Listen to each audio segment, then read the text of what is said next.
Okay, go. Go. Good morning, everybody. Hey, we've got a cool story today. It's actually, I shouldn't call it a story, it is a collection of poems by one of my favorite artists named Eric Carle. This book is called Animals, Animals, and you'll see that I am surrounded by some different animals. This guy, his name is Bartholomew. There's a whole story behind how we got him, so I'll tell you that someday. This is one of my favorite animals in the whole world. Actually, it is my favorite animal. This is Platy, the platypus. And Platy, I have had ever since I very first started teaching. My very first year that I taught, third grade, my parents gave me this platypus, and it became our class pet. Then it became my own children's animals, and it's one of Eli's was one of Eli's favorites when he was growing up.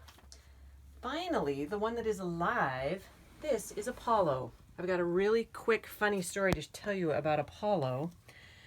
This is actually Eli's pet. Eli's my 16-year-old. Apollo was gotten a couple years ago, and we thought that Apollo was a male turtle, which informed his name. But then, much to our surprise, a few weeks after having Apollo, Eli came downstairs and told us that Apollo had, you're never going to guess, laid an egg. It was a fascinating, funny situation in our family because we were very confused about what had just happened. It turned out that Apollo is a female turtle, and she ended up laying a couple eggs, and then ever since has not. So kind of a mystery, but we kept her name. So this is Apollo the turtle, Platy, my favorite animal, the platypus, and, the big white Siberian tiger. All right, now you've been introduced to a few animals, and I've just got a few poems. This book is full of poems. I'm not going to read them all, but if you wonder if there's a certain animal in this book and there's a poem about it, just send me an email and I will check on it. All right, the very first one goes with my very favorite animal. This poem is called The Duck-Billed Platypus, and the artwork is all by Eric Carle. The poems are all by different people. This one is by someone named Arnold Sungard. The duck-billed platypus isn't easy to imagine. Of all the earthly creatures, he is most unique. Lays eggs like a bird, but suckles like an animal, and swims like a fish at the bottom of a creek. If you ask why it behaves so confusingly, it hides in a hole and simply will not speak. All I can say, it's a shy individual, an oddity of nature, and a very charming freak. I love the platypus. All right, the next one that I'm going to read is the elephant. Partly just because I also think elephants are pretty cool animals. You know what? This poem is by the same poet. The elephant. The elephant is quite a beast. He's rather large, to say the least, and though his size is most impressive, the elephant is not aggressive. He never throws his weight around. Still, he always holds his ground. He only wants to feel secure. Long may the elephant endure. Let me check here. We're going to flip through a couple more pages on some really cool animals. I feel bad passing right over them. Okay, for Apollo, in honor of Apollo, we've got The Tortoise and the Hedgehog by Rudyard Kipling. Can't curl, but can swim. Slow and solid, that's him. Curls up, but can't swim. Stickily prickly, that's him. Kind of a cute one, comparing the tortoise and the hedgehog. All right, let's go to the duck. Ducks are such funny creatures, and there's a lot of them around our area, so I thought this would be a fun one.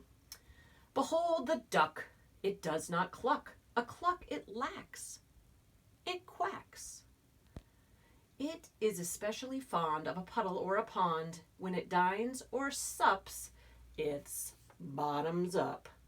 This is by a poet named Ogden Nash. Let's see, a couple more. Oh, I did want to read this dinosaur one just because it's fun and a little tricky to read, so I'll do my best on pronunciation. Long gone. Don't waste your time in looking for the long extinct Tyrannosaur, because this ancient dinosaur just can't be found here anymore. This also goes for Stegosaurus, Allosaurus, Brontosaurus, and any other kind of saurus. They all lived here before us. Then I love this. This is kind of a comparison. It goes to this little tiny lizard. The lizard is a timid thing that cannot dance or fly or sing. He hunts for bugs beneath the floor and longs to be a dinosaur. All right, I think we've got one more.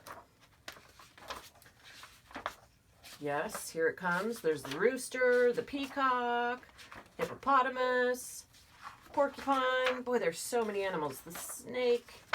Okay, but I wanted to end with this one. This is a narwhal, if you can see a close-up version.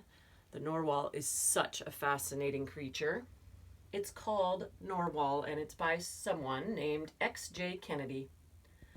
Around their igloos, fears with glee, the Eskimos tell tales of Narwhal. Listen, and you'll see. This unicorn of Wales, through frosty waves off Greenland's coast, majestically advance, and like a knight come forth to joust, hold high its wary lance. An interesting poem for a very, very interesting animal.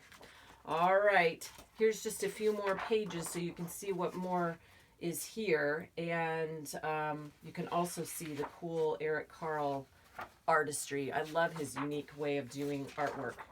Anyways, you got to meet a couple of creatures in my house. So, Platy, Bartholomew, and Apollo. Say hello, and we hope you have a great day. Bye, guys.